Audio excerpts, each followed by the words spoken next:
आज के वीडियो में हम जानेंगे एक ऐसे जानवर के बारे में जो आलसियों का बाप है।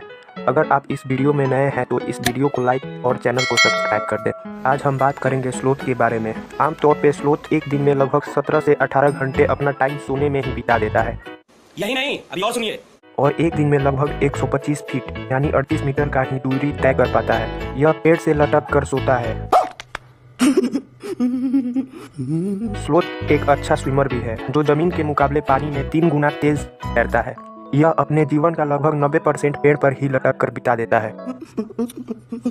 इसके खाने की हम बात करें तो यह पेड़ का पत्ता खाता है। आज के लिए इतना ही, बस मिलते हैं अगली वीडियो में।